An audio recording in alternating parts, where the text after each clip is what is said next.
Hi there, it's Lori Christos with Madonna and Child Jewelry. Earlier today, I did a video and it was a few things I picked up at a local thrift store, including this amazing turquoise ring and an unboxing of like four, I think there were four different YouTube sellers, and I had no idea after many weeks what I had bought, and it was fun opening them up, being surprised, and showing all of you. And then I mentioned that if I could rearrange them into something by tonight, I would come back, follow up, and show you. So I'm going to try to do this live, and if it doesn't work, I'll probably just have to reshoot it. But this was the micro Mosaic pillbox. If you look really closely, right here, you can see a piece is missing, a little piece. And I picked this one up for like $10 and thinking I could repair it because I collect the tiles. So what I'm going to do is I did go through my little box of tiles, and they're teeny. I mean, it's teeny, so it's just, you won't even really be able to see it on my finger there, but it's there. Okay, it's looks similar in size and it looks similar in color, so bear with me because it's really kind of not easy to grasp, but I wanted to show you live how easy this is to do if you don't lose the piece or drop it on the floor. Okay, so I'm going to grab it like so, hopefully. There's my hole. And I don't have glue or anything there yet because you don't want to fill up that hole with anything first off but the tile. And I got to get it in there, and it's got to be the right side up. This is got to be, there we go. Okay.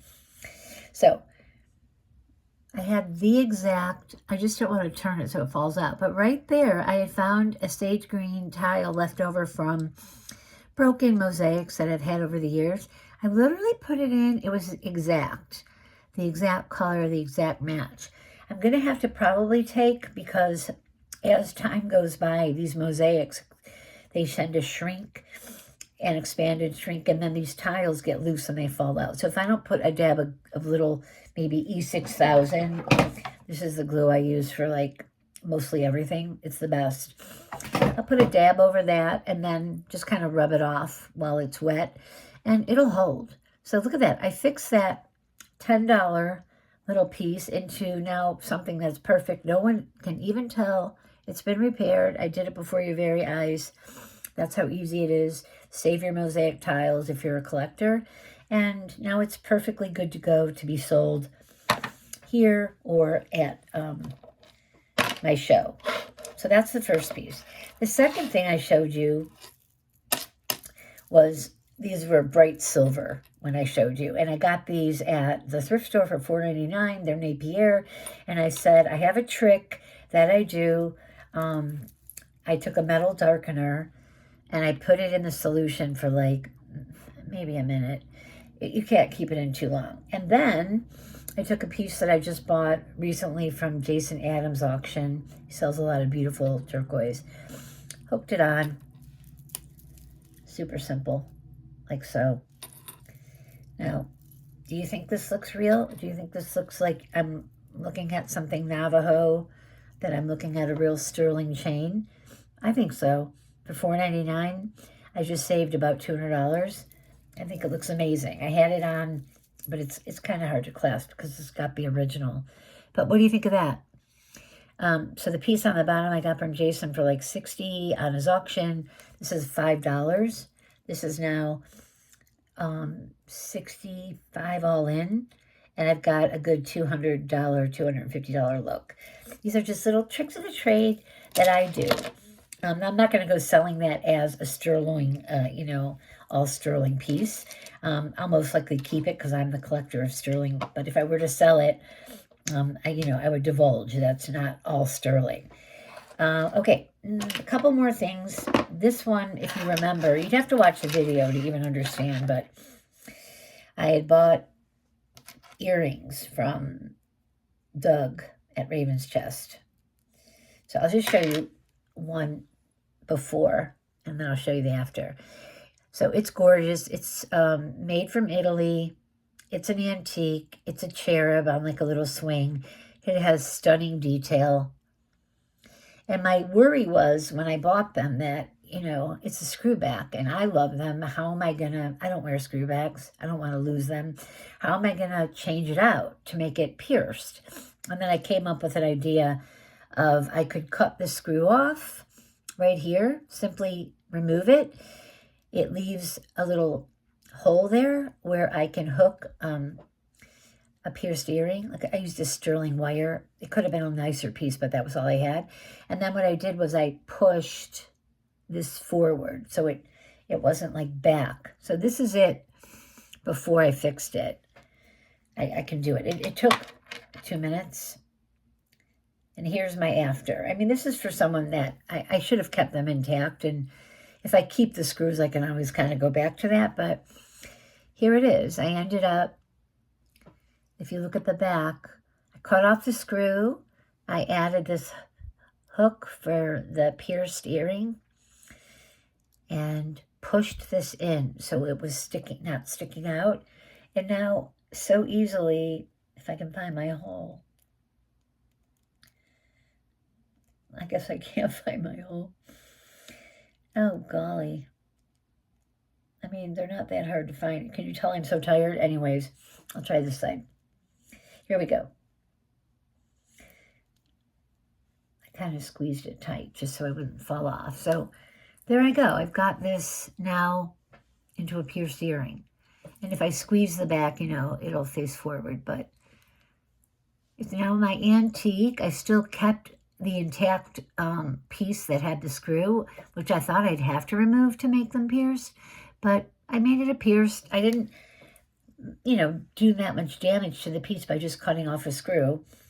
But super easy. Sometimes when, you see things, you got to take a closer look and say, I can change it out and I can make it wearable. And then, I want to wear pierced earrings. And even selling, I don't know how many people buy screwbacks these days. I think if you're an antique collector, you'd prefer them in the original form. But that's just not practicality for me. So they're changed. Tomorrow I'll fix it and I'll start wearing them.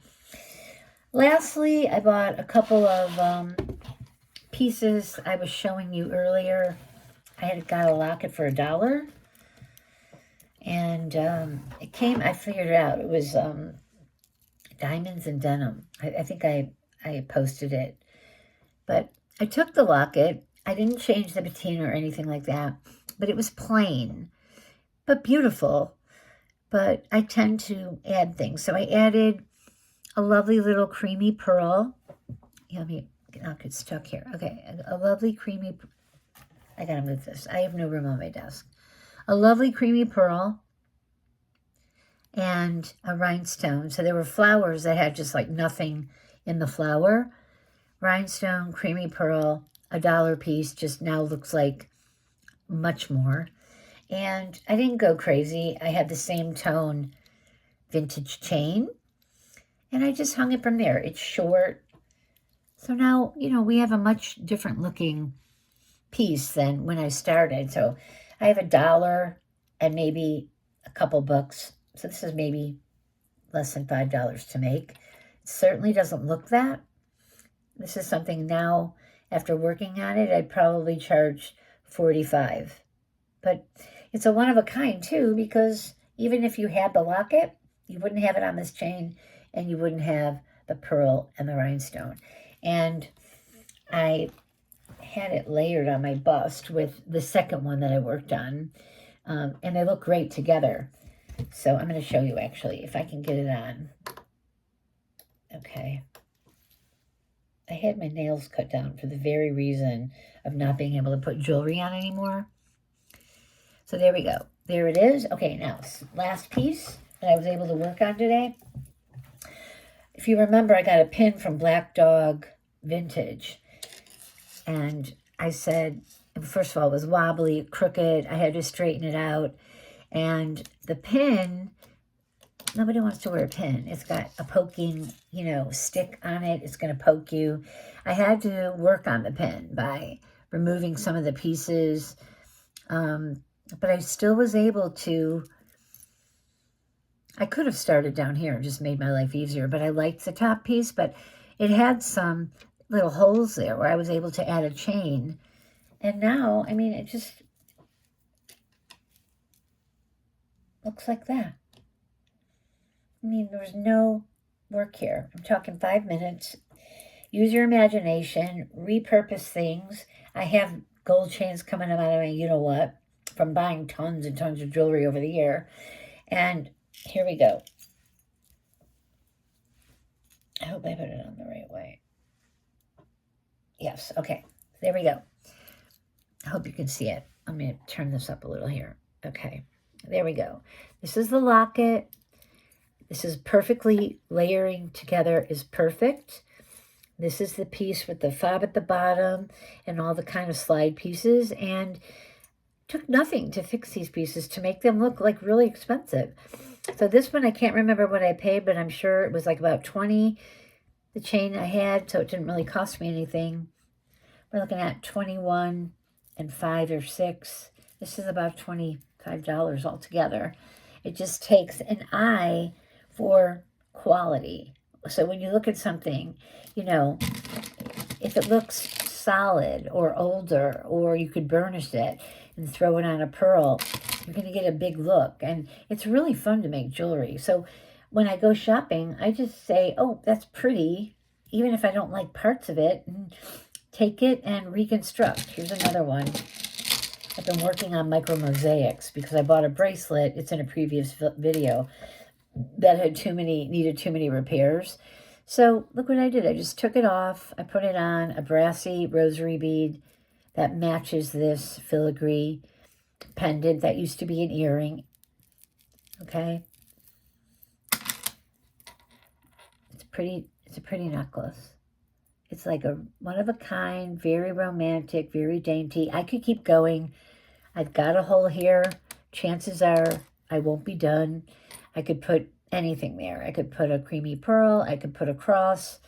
It's still a work in progress, but I just wanted to show you that what I promised I could do can be done. So, you know, start not like bypassing things that need a little work or a little care, and bring them back to life. I love to bring things back to life. And now, you know, I'm thrilled. I fixed it. It's perfect, and I'll enjoy it, or somebody else will if you purchase it as a stocking stuffer or something for Christmas. So hi and bye for now. I'm exhausted. It's been a long day. But let me know what you think, how these pieces came out. This one too, I think they came out great.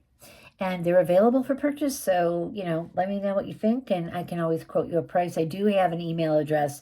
If you go to my profile and you click on email, it'll give you my email address.